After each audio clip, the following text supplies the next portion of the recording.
Olá pessoal, estamos no ar com o programa Ciranda, aqui nessa primeira tentativa do nosso piloto hoje. Meu nome é Pamela Stocker, sou jornalista, estudante de doutorado em comunicação, estou estudando as relações de gênero dentro do jornalismo, a relação texto-leitor do jornalismo, e estou aqui acompanhada de mais duas mulheres maravilhosas.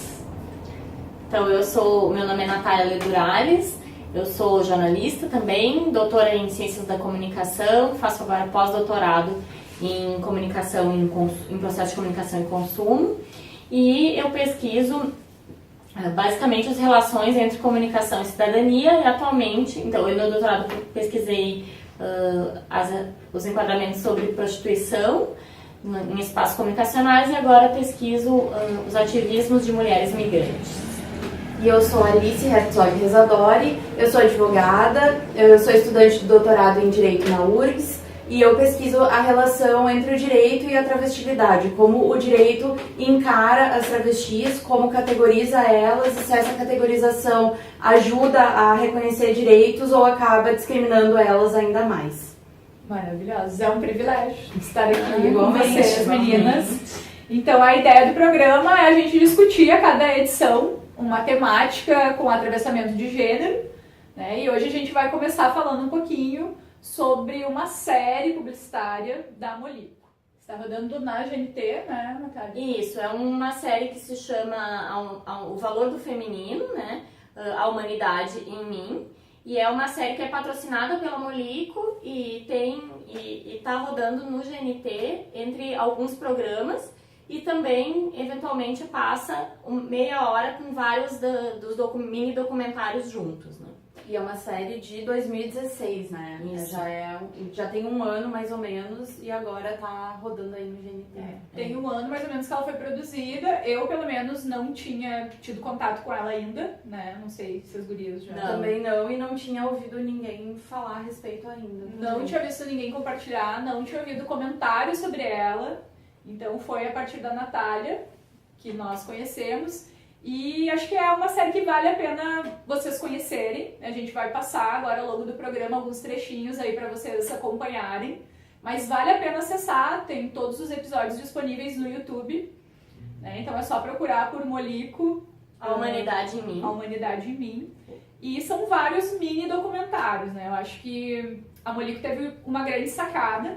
A ideia central desses mini documentários são falar sobre o feminino, os valores do feminino, e mostrando justamente que esses valores do feminino eles não estão apenas ou necessariamente nas mulheres, né? Que esses valores do feminino eles permeiam as relações, permeiam tanto homens quanto mulheres, né? Então são mini documentários em que em cada um deles uma pessoa é de uma forma entrevistada, conta uma história que aconteceu na sua vida. E cada um deles tem um tema, né? E a maior parte desses documentários, na verdade, tem 11 disponíveis, e 9 deles têm como protagonistas homens, e 2, então, têm como protagonistas mulheres. Eu acho que é super interessante a gente pensar em como eles chamam homens para fazer uma série sobre a valorização do feminino, que eu acho que é muito rico para justamente a gente poder pensar que os valores femininos, eles não estão presentes somente nas mulheres, e que eles são muito importantes e necessários na nossa sociedade atual.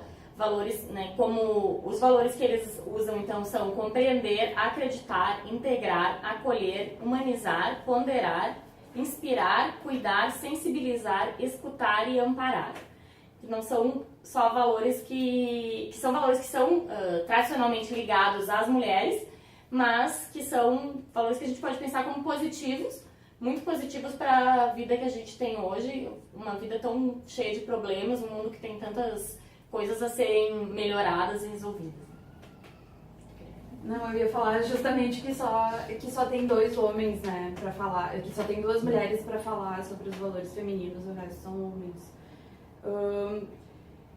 Enfim, eu acho que contextualizando essa propaganda, esses mini documentários são um ponto fora da curva, né, no que a gente tem visto de produção de propaganda relacionada a mulheres, relacionada ao feminino, que a gente sempre é vista na TV sendo objeto, né, ou objeto de desejo de homens, ou alguém que vai consumir um produto necessariamente por ser mulher, tu é obrigada a consumir determinada coisa, e esses mini documentários subvertem toda a lógica, inclusive da propaganda, né? Não é minha área, que tô palpitando só, mas me parece que eles conseguiram subverter um pouco essa lógica toda. Eu acho que é uma grande sacada da Molico, né? A gente vinha comentando antes sobre alguns episódios aqui, acho que depois a gente pode comentar um pouco dos nossos preferidos, né? Mas a grande sacada da Molico me parece ser justamente isso, né?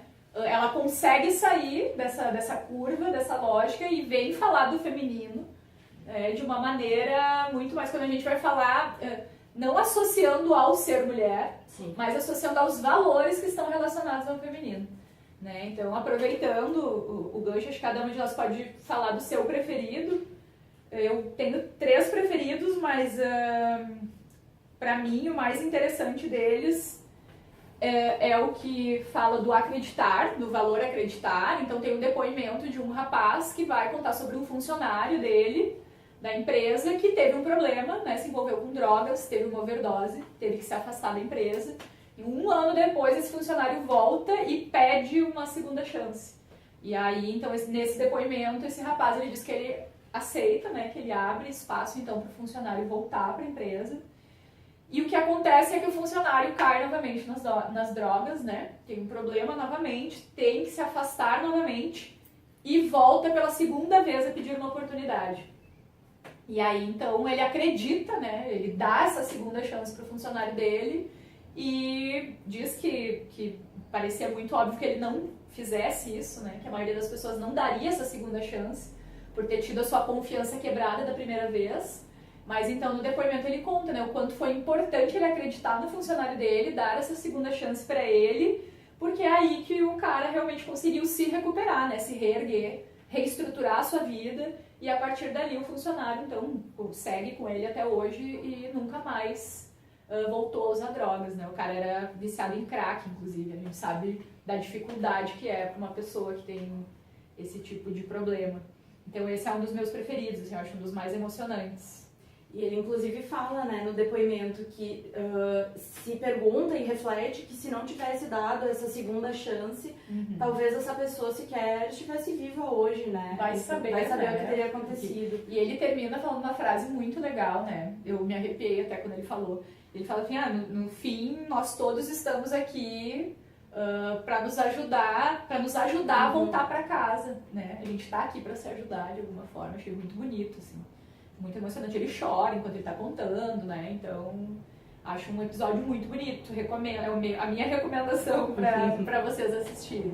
E vocês, gurias, o que vocês gostaram? Qual foi o episódio preferido? Então, pra mim, um é muito marcante, porque como eu estudo desde o mestrado a relação das travestis com o direito, então essa questão que não é tão binária de gênero feminino, masculino, essa flexibilidade, essa circulação, é o que normalmente me chama mais atenção. Então, eu acho que é o compreender, se eu não me engano, que é o de um pai que conta a história de um filho e vai contando, e no vídeo aparece ele contando do filho com uma tatuagem com um nome masculino, e tu enxerga no outro braço o nome feminino tatuado, e esse pai vai contando então que o filho um dia diz que é gay, aí ele aceita.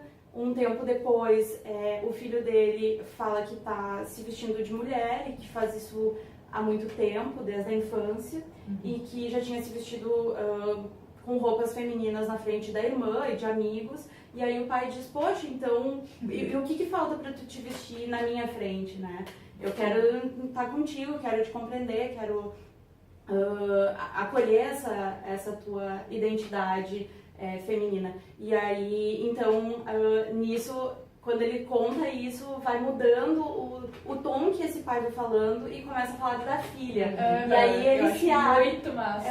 E é impressionante como ele cresce no vídeo, né? Parece que ele se ilumina, e fala dela. E é uma libertação que tu vê que esse pai também tá experimentando. Sim, a libertação. E aí tu te dá conta que a tatuagem é o nome, né, de batismo e o nome atual da filha.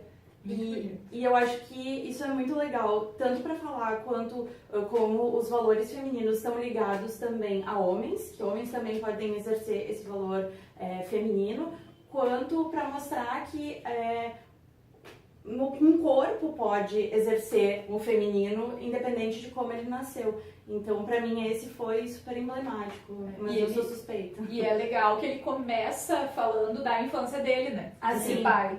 Ele começa falando quanto a mãe dele foi muito masculina na criação dele, queria que ele fosse forte, incentivava ele a treinar, a fazer exercícios, a fazer luta. Como ele foi rígido com os filhos dele.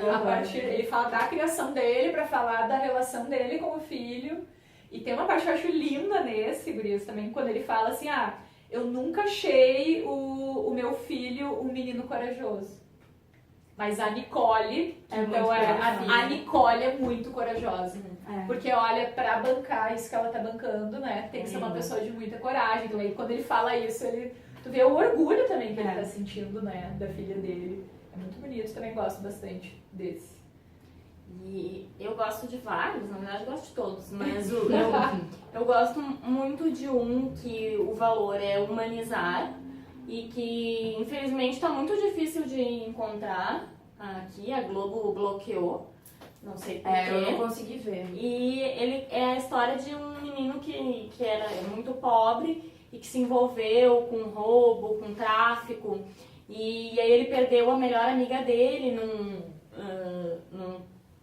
por causa do tráfico, enfim, e ele foi pedir na instituição que acolheu ele dinheiro para enterrar essa amiga, e a professora disse para ele, eu vou te dar o dinheiro para enterrar tua amiga, mas eu quero saber quem vai vir pedir ou quem vai pagar o teu enterro, que em breve vai acontecer. Nossa, eu vi esse também. Se tu continuar assim.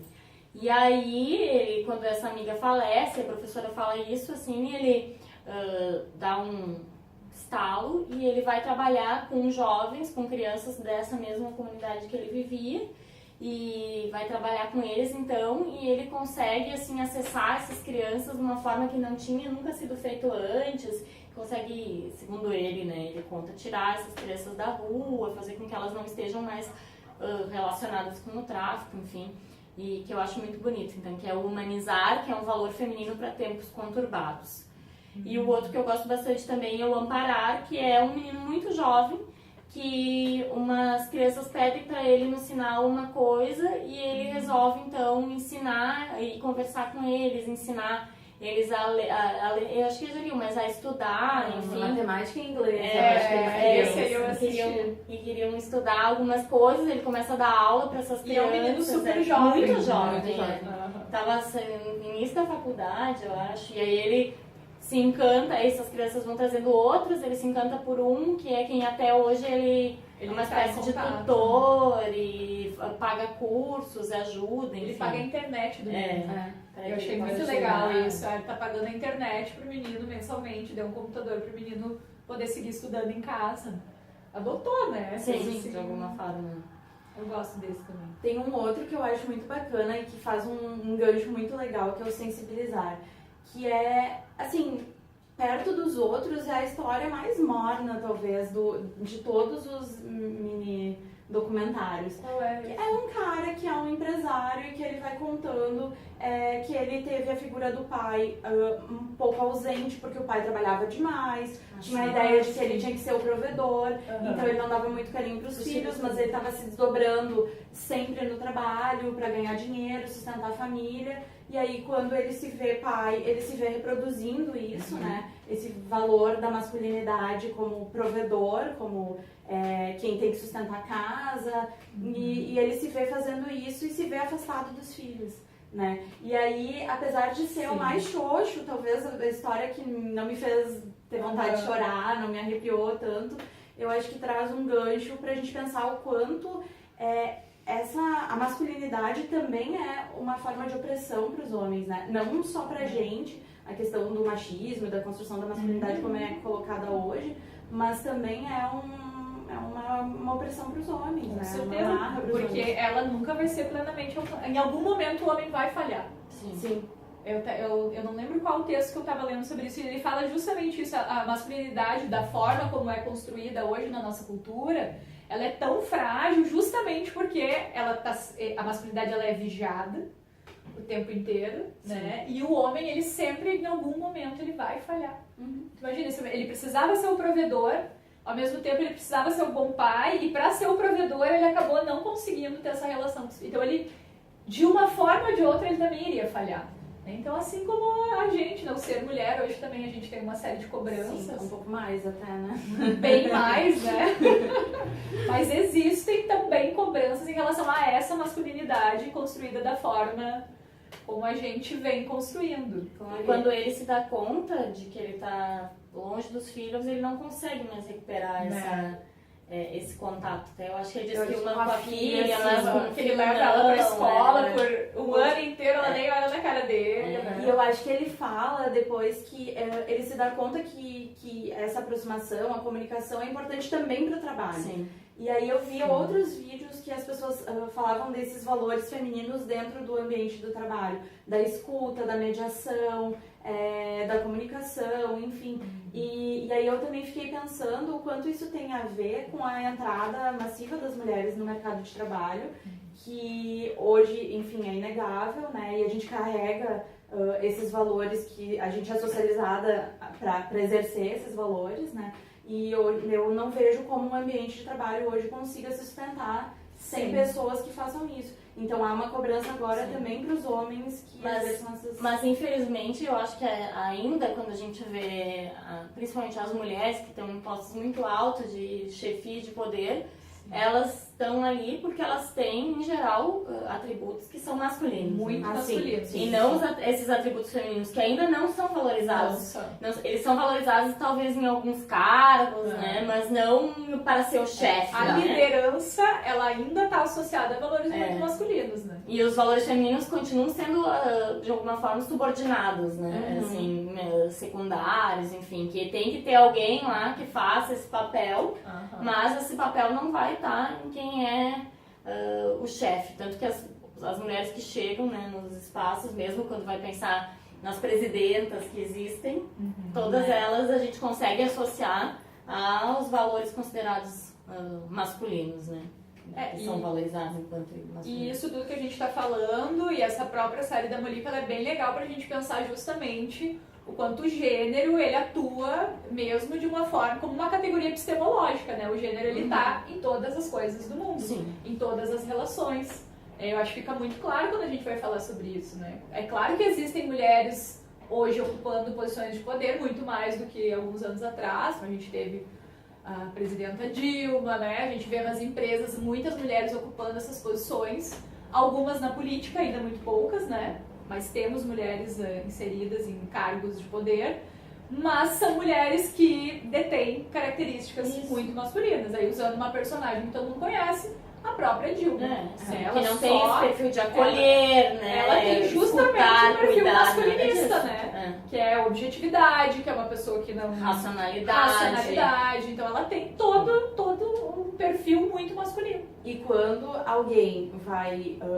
se contrapor a ela, ainda assim vai se contrapor utilizando características femininas, preconceitos estereotipadas, e aí, ou mesmo uma mulher que é chefe, se tá mais séria e mais objetiva que o normal, então ela é mal comida, ela tá na TPM, né, então... Também tem esse lado. Sim, ela continua tendo a vulnerabilidade do feminino por ser mulher, mas só chegou lá, só galgou provavelmente essa posição de poder por deter outras características, né? E quando falo das características positivas, em geral, são características masculinas. E as características do feminino valorizadas são na empresa, né? No ambiente de trabalho. É tipo meio... Não na chefia. Não na chefia, exato. Por isso que eu acho que essa série é tão interessante, porque justamente traz essa valorização do feminino, né? Como sendo essencial para que a gente possa sobreviver, né? Nesses tempos tão conturbados. Se a gente não começar, acho, a escutar mais o que os outros têm a dizer, a colaborar, a compreender todas essas coisas, acho que é cada vez mais difícil as pessoas se escutarem, me parece, né? Com certeza. Em uns tempos tão polarizados politicamente, enfim, esses valores me parecem essenciais para que a gente possa ter uma sanidade. Assim. Fora isso, fora Temer, o outro ponto que eu queria levantar com vocês pra gente pensar juntas aqui é que, ok, a série é linda, tá? Os depoimentos são emocionantes, eu gostei muito, mas a gente não pode deixar de ponderar quem está promovendo essa série, tá? Da onde vem, quem é? É uma empresa, né? Então é uma série da Molico, que pertence a uma mega corporação, Sim. que é a Nestlé, né? E a gente pode parar para pensar, tá, será que a Nestlé aplica esses valores na sua ética organizacional, por exemplo? Né? Será que, a gente sabe, né, uma propaganda, querendo ou não, apesar de muito bem feita, né, de ser muito emblemática pra gente discutir várias coisas, ela é uma propaganda e a propaganda ela sempre tem a ideia última de vender um produto. Né? Ainda que não seja, saibamos que não seja só isso, ela tá ali para publicizar de alguma forma um produto, né? Que é o leite da Molico. Então, pra gente pensar duas coisas. Primeiro, até que ponto essa mega corporação, o quanto não é irônico essa mega corporação como a Nestlé tá promovendo esse tipo de trabalho escravo. Exatamente, né? Está promovendo esse tipo de valor e esse tipo de vídeo, esse tipo de depoimento, né? Até que ponto não é contraditório, tá? Vir da Nestlé isso.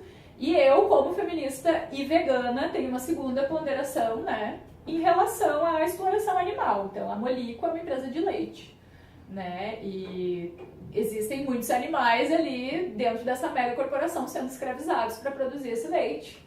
Então, é um valor do feminino que é especista de alguma forma, né? Para quem está dentro do veganismo, soa muitíssimo contraditório assistir essa série.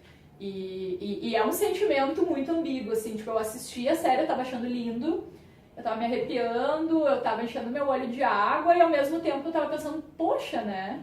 E quem tá promovendo isso? É uma mega corporação que tá escravizando pessoas, em muitos casos, tem denúncias, como a Natália falou, que tá escravizando animais.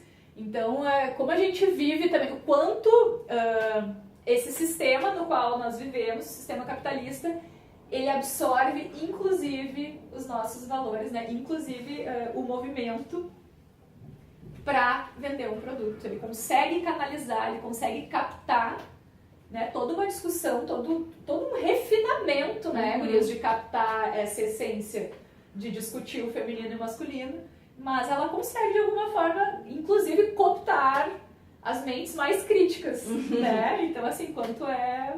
E eu tenho mais um ponto, assim, que eu levanto para a discussão, que me incomodou muito, que eu acho que eu até comentei um pouco com vocês já, de que, bom, a campanha mostra valores tidos como femininos em homens também. Então, ok, desnaturaliza que aquilo só mulheres podem exercer. Mas não questiona por que é que a gente concebe esses valores como femininos. Né? E não traz a discussão que está por trás dessa lógica de gênero, da hierarquização de gênero, da subordinação das mulheres. Então não faz essa crítica.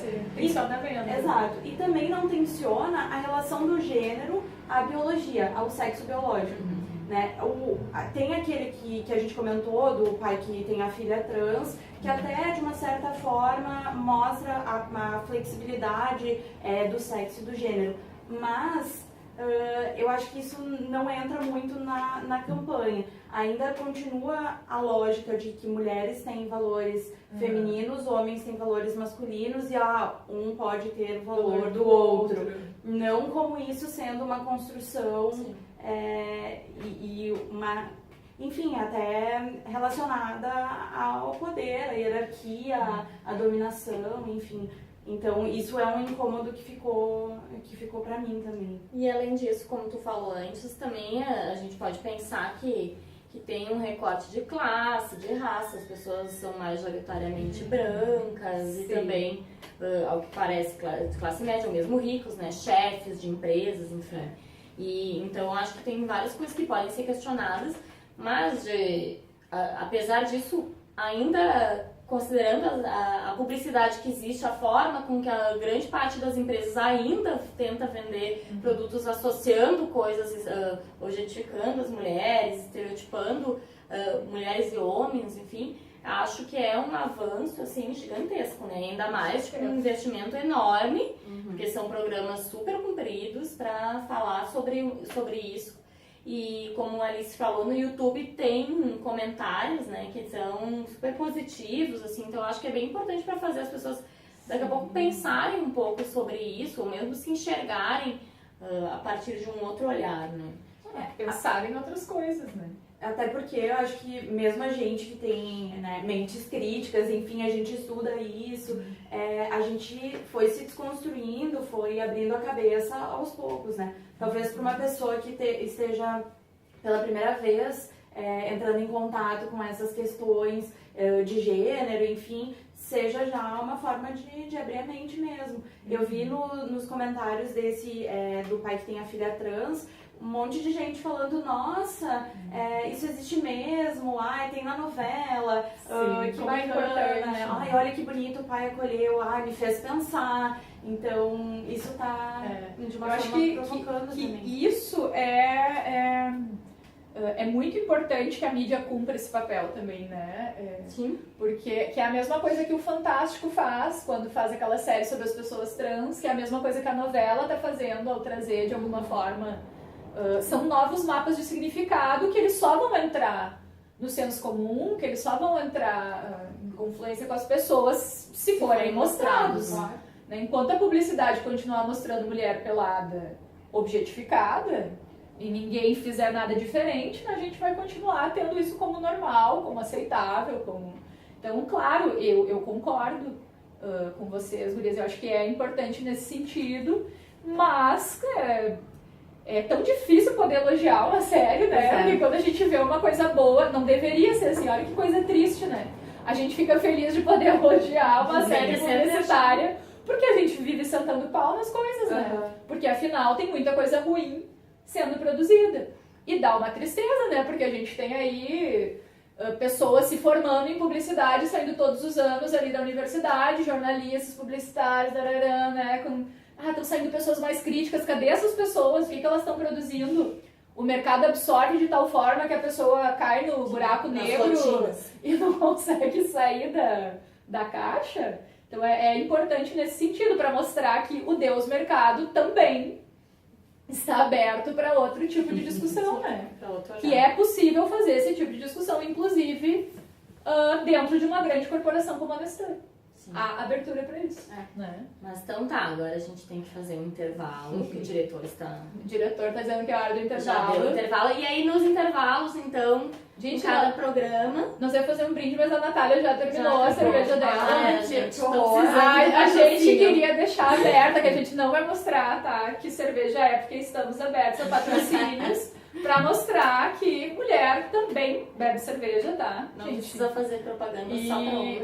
Então a gente resolveu fazer esse primeiro programa tomando uma cervejinha pra descontrair e também, né, pra desmistificar essa história de que mulher não bebe cerveja. Hello, empresas de cerveja. Hello, publicitários das marcas de cerveja. Então tá. E aí em cada intervalo, então, em cada programa, no intervalo a gente vai trazer mulheres e poesias feitas por mulheres, ou mulheres declamando poesias de mulheres, enfim. Então, vamos pro intervalo, daqui a pouco a gente volta. Toda mulher tem que aprender, toda mulher de respeito sabe, toda mulher casada precisa cuidar bem do... Toda mulher vestida desse jeito assim, toda mulher gosta de...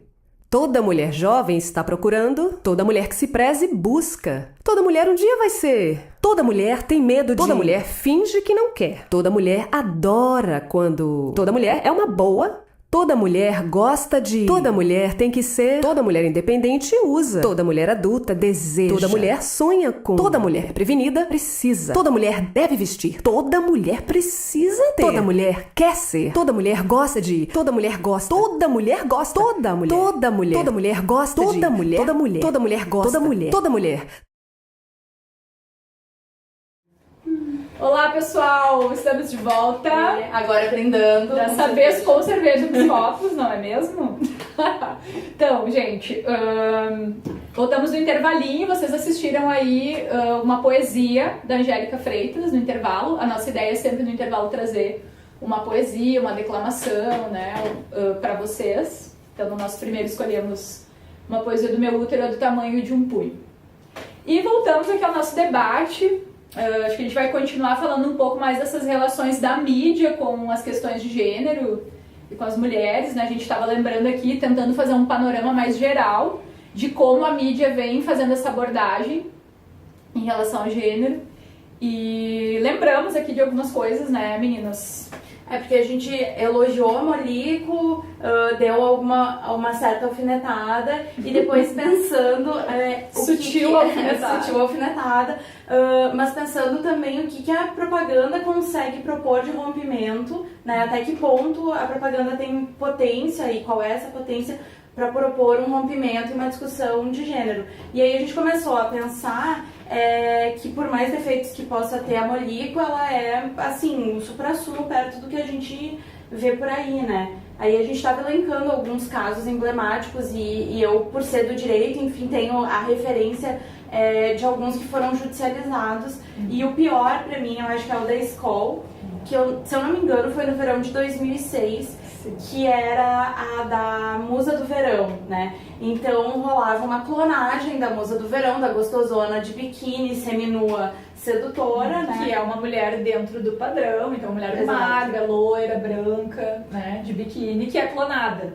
E aí ela rola um delivery de Musa do Verão pra galera que pede Skol. Então ela é levada, né, entregue para as casas das pessoas. E aí a gente tava lembrando que E o grande final. o pior é o final. Conta aí, Pamela, tu que lembrou. Não, e o final, que eu acho mais absurdo, é que então a última tem um cara, literalmente, assim como eles entregam as caixas de cerveja com aqueles carrinhos, ele tá levando uma Musa do Verão, uma mulher como se fosse uma boneca de biquíni, e o último cara que recebe a entrega, ele fala, a minha veio com defeito, e aí mostra então a mulher de bigode. Então ele tá reclamando que a Musa do Verão dele veio com defeito.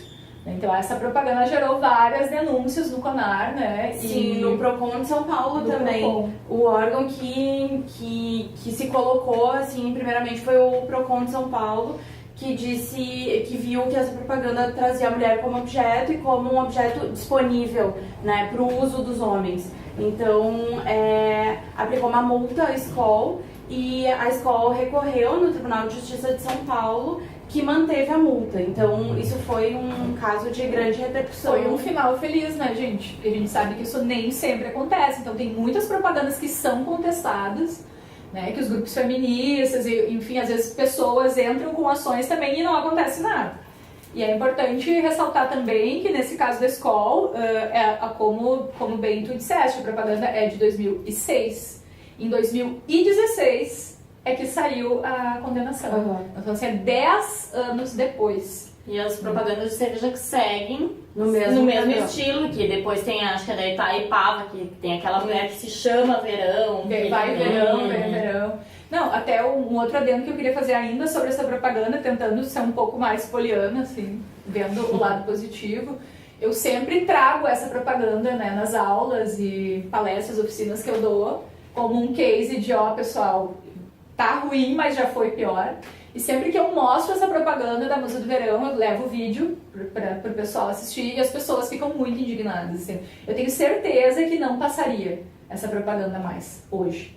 Ela é muito absurda, né? Então, assim, a gente já tem uma evolução na cultura, a gente sabe que a cultura muda muito devagar, né? Muito lentamente. Eu acho que a gente já tem uma percepção coletiva diferente do que a gente tinha em 2006. Uhum. Né? A gente já não olharia para essa propaganda da mesma forma. E apesar disso, apesar de já ter uma resistência a esse tipo de propaganda, elas continuam de alguma forma mais sutil, sendo produzidas muito parecidas. Não é tão escrota, né? Porque eu não tenho outra palavra pra não é tão descrever. escrachada. Não é tão escrachada. Mas em 2010, por exemplo, teve uma propaganda da Devassa que foi tirada do ar também. Sim. Que era da Paris Hilton, que tava toda gostosona, com vestidinho, com tubinho e tal. E daí foi também uma denúncia no CONAR e foi retirada. E a Devassa, em vez de fazer a meia-culpa, botar a mão na consciência, pedir desculpas e mudar a forma de fazer propaganda, ficou se justificando, né? E dizendo que imagina, não tava colocando a mulher numa situação de objeto, a Paris Hilton é gostosa mesmo, as pessoas de fato se interessam. Ela quis, né? Ela assumiu esse papel, ela tá lutando, batalhando pra ser gostosa, né? Então, não rola também uma meia-culpa, né? Continua... Sim. É difícil, né? É, difícil. Aí teve depois aquele outro caso emblemático do carnaval. De qual era a cerveja? Era Skol também? Não sei, pode ser. Não me lembro, mas era assim, não tem não. Não tem não no carnaval e tal, que era horrível também, né? Em relação ao consentimento. Se não me engano, era do Skol, tá? Não tenho certeza. Mas então aí rolou um forte movimento dos grupos feministas nas redes sociais. O pessoal, inclusive, estava interagindo nos outdoors e buzzdoors, pichando, né? Ah, não, era só, esqueci o não em casa. É da escola. Da escola. A chamada era esqueci, e era uma propaganda de carnaval, e a chamada era esqueci o não em casa. E as meninas de um coletivo começaram a pichar em todas essas placas, ó, e trouxe o nunca. Esqueci o não em casa, mas trouxe o nunca. E isso suscitou também uma discussão bem interessante sobre o consentimento. Então é isso, existe uma resistência de alguma forma que eu acho que foi potencializada pelas redes sociais, não que não houvesse essa resistência antes. E aí aí a empresa tirou, né, os cartazes e colocou no lugar outros, né, assim, quando um não quer, o outro vai dançar. Não deu jogo, tire o time de campo, enfim. Então aqui temos um caso de assumimos. Sim, depois de ter sido condenada em 2006, de ter feito bobagem aí, de novo, aí caiu a ficha. Por quê? Porque o público consumidor se coloca contrário a essa propaganda. Então não é mais assim, só uma denúncia de alguns movimentos feministas, as feministas chatas que não toleram, né? A galera em massa nas redes reclamando também. Sim, aí tem a da... Lembra quando a Sandy era a Devassa? Sim, lembra disso? né? Enfim, a gente poderia ficar uma noite inteira falando de propaganda de cerveja aqui. Eu acho que talvez não seja é um case muito emblemático de objetificação, né? Então, cerveja, lembra o quê? Propaganda na praia, mulher de biquíni. Eu acho que tá na hora dos publicitários aí começarem a desconstruir esse estereótipo, né? De propaganda de cerveja ter que retratar sempre a mesma coisa, né? E da galera que faz propaganda de comida parar de retratar as mulheres na cozinha servindo a família feliz, né? Exatamente. Porque a gente sempre fala da cerveja porque é o que mais nos incomoda, nos afeta e tal. Porque é uma objetificação muito escancarada. Agora, esse colocar a mulher no lugar do privado, de atender a família, de servir, de que é quem, depois de trabalhar, ainda tem que dar conta daquilo. Mas então tu pega o temperinho pronto que te facilita a vida, dona de casa, né? Então, também é problemático, né? O Instituto Patrícia Galvão fez uma pesquisa que é muito interessante, em relação a isso, como as mulheres estavam se sentindo em relação à representação que elas têm na mídia. E mais de 70% das mulheres disseram não estarem satisfeitas e não estarem se sentindo representadas na forma como a mulher vinha sendo retratada. Então assim, né, gente, tá caindo de maduro esse momento de virar esse disco, né? Chega de retratar a mulher sempre da mesma forma, né? Porque a mulher também é consumidora de cerveja. Exato. Né? Então, assim, a gente já tá... a gente chega a cansar de fazer essa discussão. Além disso, hoje as mulheres não são só elas que cozinham, que cuidam da casa, tem tantas outras coisas que as mulheres fazem e tantos homens que passam, talvez, obviamente são minoria, mas que cozinham, enfim, e existe sempre essa...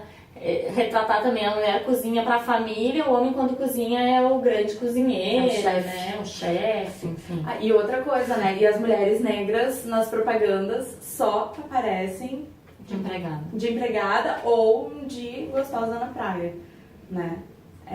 Também a outra coisa que a gente não vê, é a representação das mulheres negras Sim. E pra gente não ficar só nas propagandas, acho que a gente tem um case bem interessante do jornalismo, né?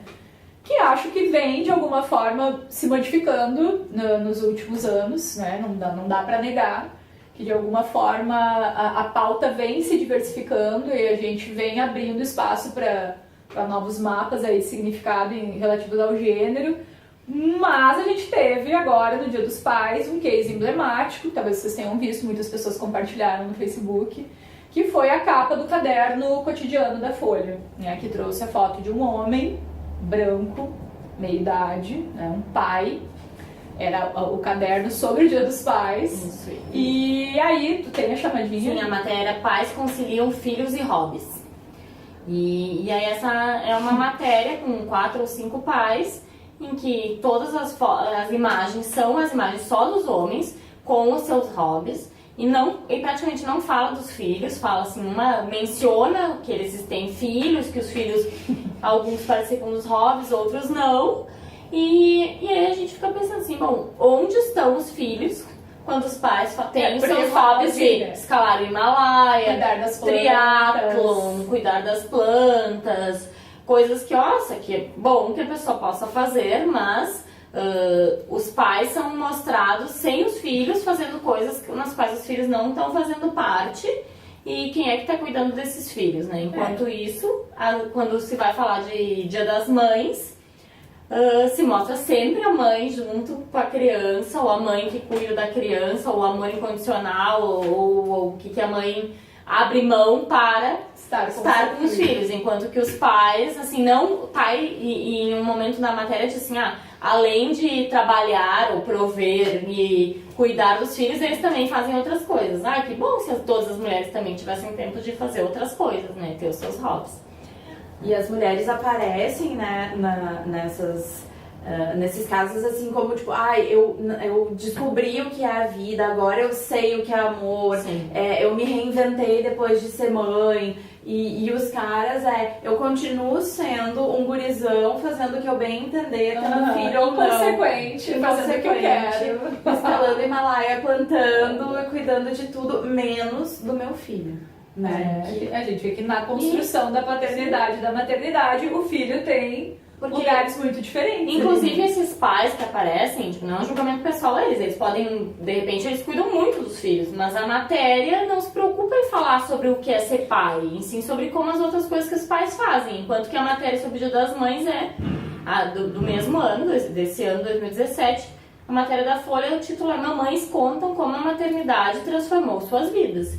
E o dos pais não é como a paternidade transformou suas vidas, como ser pai é uma coisa tão importante, né? Como abriram mão de coisas. E as mães é sempre nesse sentido, assim, de que ser mãe é a coisa mais importante que acontece na vida de uma mulher, enquanto que ser pai é mais uma coisa que tá ali, que o cara tem que fazer, né? Além de com a vida normal dele, né? Eu acho bem problemático na medida em que isso reforça o velho mito do amor materno. Né? Eu acho bem interessante, eu não me lembro quem tem uma blogueira, eu acho que foi quem escreveu isso, ela diz, olha, eu amo meu filho, mas eu odeio a maternidade. Né? A maternidade da forma como ela é construída, obviamente, né? Com diferentes pesos de cobrança para homens e mulheres. Né? Para ser uma boa mãe, vejam tudo que é necessário para ser uma boa mãe. Sim, para ser um bom pai. E o pouco que é necessário para ser um bom pai, né? É muito fácil ser um bom pai. Então, o mínimo que tu cuida é porque tu é um ótimo pai, né? Então são tipos de alguma forma, quando o jornalismo, um veículo de referência como a Folha, noticia a paternidade dessa forma, é que a gente percebe que a gente precisa continuar fazendo esse tipo de discussão.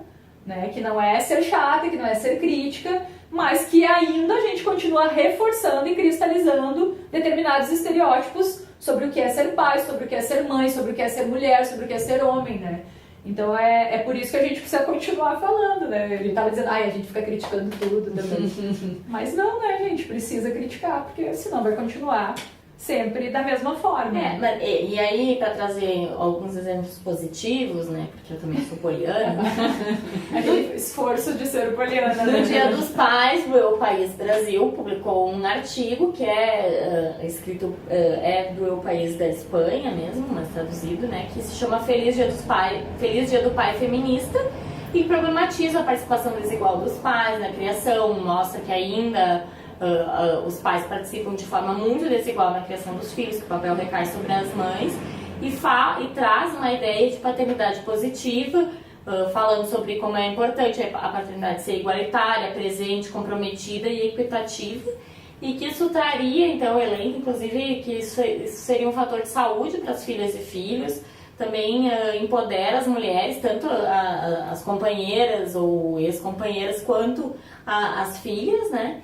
E, além disso, deixa os homens mais felizes e saudáveis, além de trazer benefícios econômicos para o mundo capitalista. Assim. Então, além de ser importantíssimo para que nós, mulheres, tenhamos uma participação mais igualitária dos pais na criação dos filhos, também tem vários outros motivos assim, que o jornal traz. E eu acho super interessante, assim, no Dia dos Pais, em contraponto a esse pai que não faz nada, um jornal, um veículo enorme também trazer como manchete ali Feliz Dia do Pai Feminista e trazer alguns valores feministas que seriam super importantes que aparecessem na criação dos filhos. Né?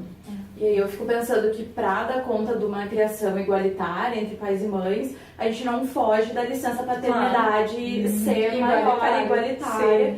Né? E claro que chega a ser, assim, horrível falar nesse momento, que a gente está vendo nos direitos trabalhistas irem por água abaixo, mas de fato é uma pauta que a gente luta há muito tempo, né? E que sem a licença paternidade igualitária é impossível que o pai se vincule... a mãe se vincula mais ao filho porque tem a gestação e a amamenta. Sim, mas... Fica 4 meses no mínimo ali, né? É só fazendo isso, né? Isso. E os homens trans que engravidam e amamentam. Como faz, né? A gente tem mais um problema Foucaultiano aí. Pois é. Mas pro direito é super fácil resolver. Qual é a genitália? Qual é a tua genitália? Então a tua licença é tal. É isso. Tudo biologizante. Claro. Vamos ver aqui. Deixa eu ver. É bem complicado, né? Mas a gente tem que pensar nessas questões, porque elas são, né? Elas estão em pauta e cada vez mais vão acontecer, né? E tem um outro programa, então, do GNT, que o diretor tá quase dormindo ali na cadeira. Tem um outro programa do GNT que é super interessante. Denúncia! Que também é super interessante da gente pensar, que se chama Papel de Pai e traz experiências de pais que têm que assumir a paternidade, por N motivos, uma paternidade super presente, né?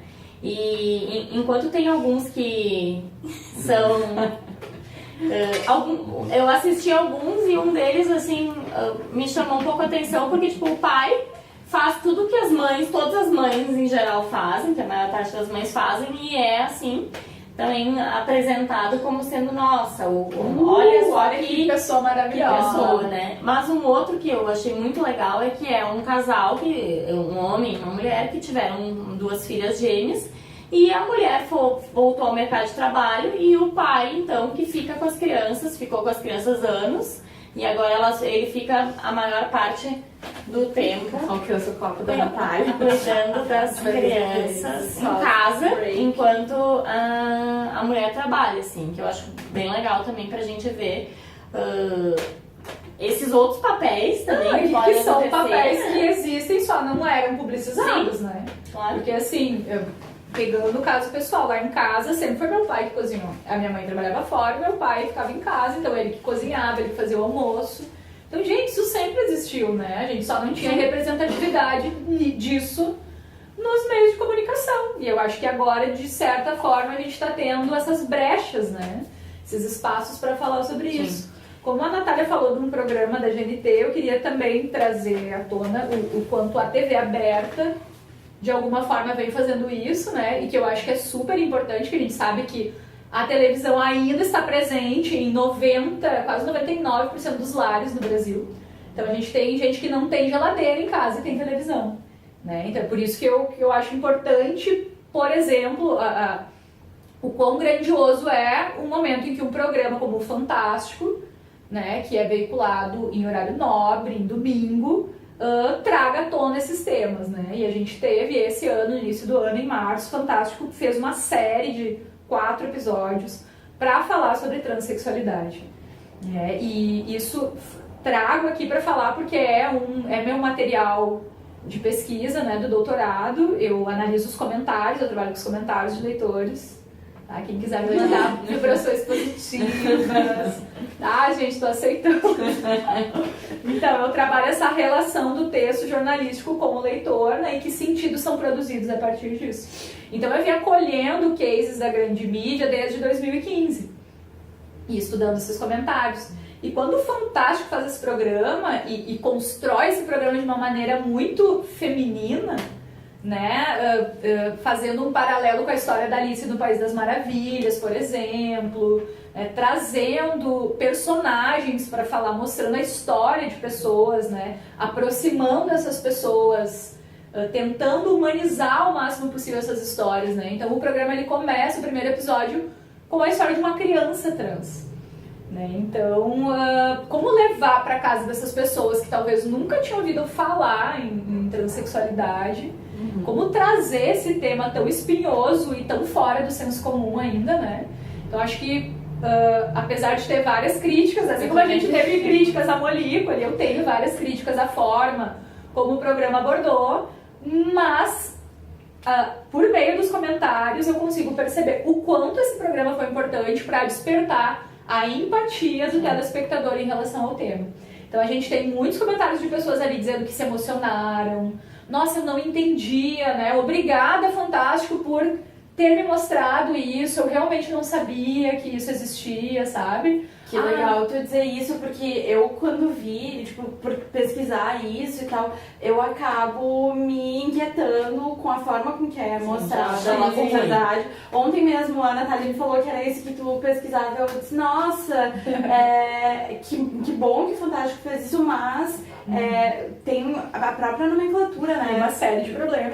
Trata como transgênero, que não é um nome que a gente fala. Fala de nascer no corpo errado. Nascer no corpo errado, patologia. Sim. Mas enfim, tá trazendo o assunto e tá trazendo de uma forma humanizada, com sensibilidade, sim, né? Não é... então por isso eu fiz questão de trazer, né, aqui no debate esse programa, justamente porque percebi pela primeira vez, né, nessas análises de comentários, o quanto pela primeira vez a empatia aparece ali pra mim como um núcleo de sentidos. Que legal. Né, das pessoas realmente... Obrigada, Fantástico. Eu precisava conversar com a minha família sobre isso e... Agora posso colocar agora eu tenho um gancho pra falar sobre isso. Porque, tipo, às vezes a pessoa não tinha nem como começar o assunto, né? E ali, então, tu quebra esse primeiro gelo e coloca isso na... Gente, imagina... o assunto entrando dentro de casas que talvez isso jamais teria sido conversado. E de pessoas que talvez sequer soubessem o que elas têm, né? O que elas ou assim, são. nunca ouvi falar sobre isso, né? Ou eu me sinto com vontade de me vestir conforme o outro gênero, isso me faz o quê? Eu lembro de uma travesti que eu atendi há muitos anos atrás como advogada, que ela me dizia que quando ela era criança, ela achava que ela era menino, que ela, tipo, assim, tu vai criando nomes daquilo que tu conhece. Sim. E o Fantástico talvez esteja trazendo para pessoas que são trans e não saberiam nem se nominar, né? Exatamente. Que existe isso, enfim. A gente vê muitos relatos de pessoas trans justamente dizendo isso. Olha, na minha época ninguém falava isso, eu não sabia o que eu era. E geralmente é aquela coisa, primeiro eu acho que é gay ou que é lésbica. Sim. E depois tem um segundo momento de descoberta, né? E eu acho que o Fantástico, ele presta, de alguma forma, um serviço, né, ao mostrar, a dar esse primeiro, isso aqui existe. Sim. Porque então, aí tem a criança trans, né, no primeiro programa, depois eles vão falar do adolescente e desse processo de hormonização, depois vão falar da cirurgia. Então tem essa coisa de também focar muito na cirurgia que me incomoda. Pra resolver o problema. Exato, isso é bem... Mas enfim. E depois fala dos casais. Inclusive vem aqui pra Porto Alegre pra falar com aquele casal que é maravilhoso, que é um homem trans e uma mulher trans que tiveram um filho. que é um nó na cabeça da família tradicional que brasileira, né? tiveram um filho no Presidente Vargas Aqui, também, né? exatamente. Aí a criança já tá com 1 ou 2 aninhos. Sim. É uma coisa mais fofa. E aí ele fala, né? O homem do casal então comenta, eu que engravidei, eu amamento ele. E é legal assim, mostrar isso na televisão aberta, que é o homem que está amamentando. Eu acho que de alguma forma ter inserido isso. Porque a gente fala sobre isso, mas imagina assim, quem não vai procurar esse assunto vai falar sobre isso quando? A gente fala numa bolha, né? Na verdade. Uma bolha, nós vivemos numa bolha. Sim, as pessoas eventualmente convivem com pessoas trans e não sabem nem o que pensar sobre isso, né? E aí pensam, porque vivem em um círculo em que isso não é... em que se pensa isso como ainda sendo uma coisa errada, né? Assim, horrível. Que ainda se pense isso, mas enfim, tem um monte de gente que pensa. Né? Sim. E talvez trazendo ali a TV aberta, o Fantástico, que é uma coisa que tem uma credibilidade. Não, eu trouxe o caso do Fantástico, mas a gente teve outros programas que abordaram isso, né? Profissão Repórter teve várias edições sobre feminismo. Mas não tem a mesma mesmo olhar, o mesmo enfim. Público, abrangência, né? Não tem a abrangência do Fantástico. Então, assim, eu acho que é isso, a gente aos poucos vai abrindo brechas para falar. E ao estudar esses comentários, ao me deparar com esses comentários, eu vejo o quanto foi importante para esse primeiro movimento, então, de trazer esse novo mapa para o grande público, né? Então, gente, o programa de hoje foi meio que uma miscelânea aqui, né? A gente falou de publicidade, falou de jornalismo, falou de televisão, falou, enfim. Mas a ideia, então, só para localizar aí os nossos ouvintes, espectadores e tudo mais, a ideia é que a gente aborde em cada edição do programa uma temática diferente e a gente pensa em convidar também, né, sempre pessoas de fora, um convidado especialista ou que esteja imerso de alguma forma no tema, para contribuir com o debate, né, porque a gente tem consciência, somos 3 mulheres aqui, mas 3 mulheres brancas, né, classe média, da academia, jovens, cis. A gente tem consciência desse nosso lugar de fala, né? Então a ideia é justamente trazer sempre um convidado para poder ampliar e abrir esse debate para além das nossas bolhas, né? Mas é isso, agradecemos a audiência. E para terminar, então, nossa ideia é sempre, em cada edição também, apresentar, indicar algum projeto, alguma outra rede, enfim, que a gente acha que é interessante para os temas que a gente vai debater. E hoje, então, para começar, a gente apresenta para vocês a rede Comadre, que o site é em espanhol, né? Então é rede, sem E, Comadre, em português.org, que é uma plataforma digital colaborativa, aberta também, que faz um mapeio, na verdade um automapeio, dos saberes e fazeres de mulheres em toda a América Latina. Então, se vocês entrarem no site, tem um mapa da América Latina com vídeos feitos pela equipe e por várias, e mesmo assim por mulheres que enviam esses vídeos, e está aberto para que outras mulheres enviem, para que as mulheres possam fazer assim, um intercâmbio e um fortalecimento das estratégias protagonizadas por mulheres. Então, tem vídeos sobre na Amazônia, sobre as plantas e os saberes das mulheres relacionadas a isso, das mulheres que moram lá, enfim. Então tem várias iniciativas, né, e várias mulheres e vários projetos que fazem parte, que estão ali representados. E a ideia então é pautar a internet tentando sair um pouco ainda de um ambiente muito machista, em que as mulheres continuam tendo pouco espaço, e formar então cada vez mais redes e espaços e iniciativas de mulheres. Então, e o legal é que a rede é colaborativa, né? É colaborativa, as mulheres podem ainda enviar vídeos e que vão ficar marcados lá no mapa da América Latina, que é bem interessante para a gente ver onde estão sendo produzidos. Enfim, já tem mais de 100 vídeos lá feitos nos 23 países da Iberoamérica, na América Latina. Vale a pena conhecer. Isso. Então é isso, gente. Vamos finalizando por aqui. Obrigada mais uma vez e nos vemos no próximo episódio. Tchau. Tchau.